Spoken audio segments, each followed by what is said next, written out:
Uniform civil code लागू करने की मांग वाली पीआईएल पे आज कोर्ट में सुनवाई हुई।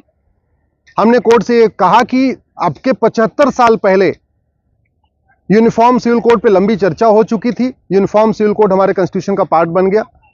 125 बार संविधान बदला गया, 5 बार सुप्रीम कोर्ट का फैसला पलटा गया, लेकिन जो संविधान की आत्मा है यूनिफॉर्म सिविल कोड, इसको लागू नहीं किया गया।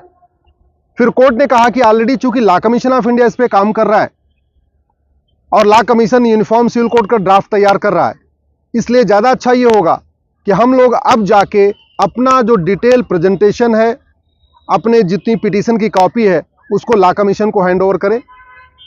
हमने कोर्ट से ये भी रिक्वेस्ट किया कि यूनिफॉर्म सिविल कोड दुनिया के कई देशों में ऑलरेडी लागू है।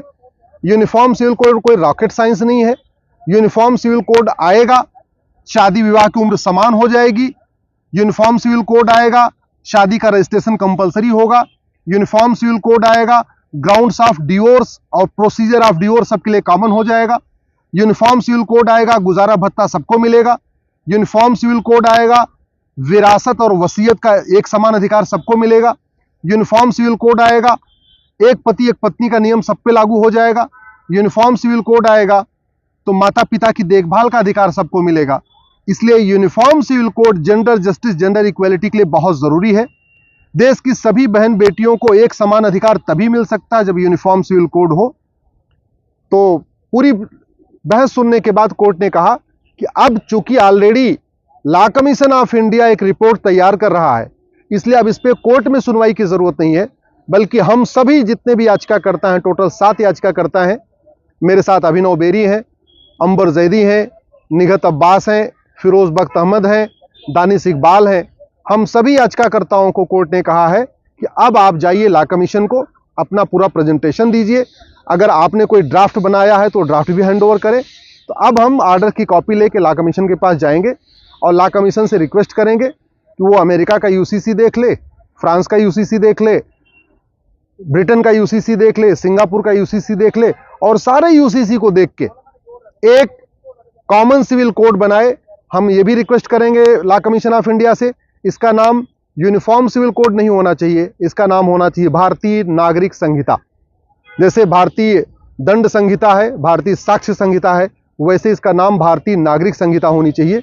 और इस भारतीय नागरिक संहिता में चैप्टर वाइज इसमें एक एक करके सारे चैप्टर हो। Chapter 1 age of marriage, chapter number 2 registration of marriage, chapter number 3 grounds of divorce, chapter number 4 procedure of divorce, chapter number 5 maintenance alimony यानी गुजारा भत्ता, चैप्टर नंबर 6 एडॉप्शन बच्चा गोद लेने का अधिकार, चैप्टर नंबर 7 भरण पोषण का अधिकार, चैप्टर नंबर 8 विरासत का अधिकार, चैप्टर नंबर 9 वसीयत का अधिकार, चैप्टर नंबर 10 माता पिता की देखभाल का अधिकार और चैप्टर नंबर 11 हम दो हमारे दो, यानी सब के लिए हम दो हमारे दो अनिवार्य हो। हम लॉ कमीशन से ये भी रिक्वेस्ट करेंगे कि इसमें आप दंड का भी प्रावधान रखिए, क्योंकि अगर यूनिफॉर्म सिविल कोड बना और उसको न मानने वालों को सजा नहीं मिलेगी तो हो सकता है बहुत लोग इसको न माने। इसलिए इसमें आप नागरिकता खत्म करने और वोटिंग राइट खत्म करने का भी प्रावधान रखिए कि जो यूनिफॉर्म सिविल कोड मानेगा वो बहुत अच्छा, जो यूनिफॉर्म सिविल कोड नहीं मानेगा उसका वोटिंग राइट छीना जाएगा और उसकी सिटीजनशिप खत्म किया जाएगा। जब तक, मैं बार बार कह चुका हूं, जब तक वोटिंग राइट और सिटीजनशिप राइट ये दो खत्म करने का प्रावधान नहीं आएगा, तब तक न जनसंख्या नियंत्रण कानून सफल हो पाएगा, न यूनिफॉर्म सिविल कोड सफल हो पाएगा। इसलिए हम लॉ कमीशन से यही रिक्वेस्ट करेंगे, इसका ड्राफ्ट बना के जल्दी से जल्दी वो सरकार को दे दे। और सरकार से भी हम रिक्वेस्ट करते हैं कि तत्काल इसी संसद के सत्र में यूनिफॉर्म सिविल कोड का ड्राफ्ट वो पास करा दें। लोकसभा में आराम से पास हो जाएगा और राज्यसभा में जहां तक बात है, राज्यसभा में अगर जो इसका विरोध करेगा जनता उसको देखेगी, लेकिन इसको कम से कम तत्काल इसको बिल पेश कर दिया जाए। यूनिफॉर्म सिविल कोड भारत के संविधान की आत्मा है। यूनिफॉर्म सिविल कोड के बिना भारत को सेकुलर राष्ट्र नहीं कह सकते। और यूनिफॉर्म सिविल कोड आज नहीं, हजारों साल पहले इसका प्रावधान हो चुका है। भगवान राम ने एक पति एक पत्नी का नियम लागू किया था। भगवान राम ने हम दो हमारे दो का नियम फॉलो किया था।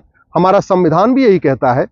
अगर हम यूनिफॉर्म सिविल कोड लागू नहीं करते हैं तो किस मुंह से हम बाबा साहब अंबेडकर, सरदार पटेल, श्यामा प्रसाद मुखर्जी, के.एम. मुंशी जो हमारे संविधान निर्माता थे, हम उनका किस मुंह से सम्मान करेंगे? अगर उनकी इच्छाओं को हम लागू नहीं कर सकते तो मुझे लगता है उनको केवल माला चढ़ाने से उनका सम्मान नहीं होगा। इसलिए हम सरकार से निवेदन करते हैं जितने जल्दी हो सके तत्काल लॉ कमीशन से ड्राफ्ट तैयार करा के उसको लोकसभा से पास कराएं, राज्यसभा में पेश करें। और हमें पूरा विश्वास है राज्यसभा में इसका कोई विरोध नहीं करेगा, क्योंकि यूनिफॉर्म सिविल कोड का जो सबसे ज्यादा फायदा मिलेगा वो हमारी मुस्लिम बेटियों को मिलेगा। शादी विवाह की उम्र समान होगी, इसका फायदा मुस्लिम बेटियों को मिलेगा। उनकी शादी की उम्र 9 साल चल रही है। शादी का रजिस्ट्रेशन कंपलसरी हो जाएगा, इसका फायदा मुस्लिम बेटियों को होगा, क्योंकि सबसे कम शादी का रजिस्ट्रेशन मुस्लिम बेटियों का होता है। तलाक लेने का तरीका सबका एक हो जाएगा, तलाके हसन, तलाके बाइन, तलाके किराया खत्म हो जाएगा, इसका फायदा मुस्लिम बेटियों को होगा। गुजारा भत्ता सबको मिलेगा, इसका फायदा भी मुस्लिम बेटियों को होगा। हलाला बैन हो जाएगा, इसका फायदा मुस्लिम बेटियों को होगा। मुताह और मिस्यार बैन हो जाएगा, इसका फायदा भी मुस्लिम बेटियों को होगा। शरिया कोर्ट जो पूरे देश में खुली हुई है वो बैन हो जाएंगी, इसका फायदा भी मुस्लिम बेटियों को होगा। तहर्रुस बैन हो जाएगा।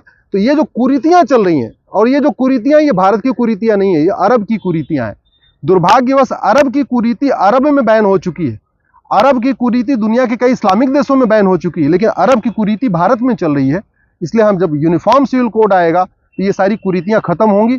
देश की सभी बेटियों को, हिंदू बेटी, मुस्लिम बेटी, पारसी बेटी, ईसाई बेटी, सभी बेटियों को एक समान अधिकार मिलेगा। इसलिए यूनिफॉर्म सिविल कोड लागू करना बहुत जरूरी है। अब हम लॉ कमीशन के पास जाएंगे और सरकार से निवेदन करते हैं इसको जल्दी से जल्दी लागू करें।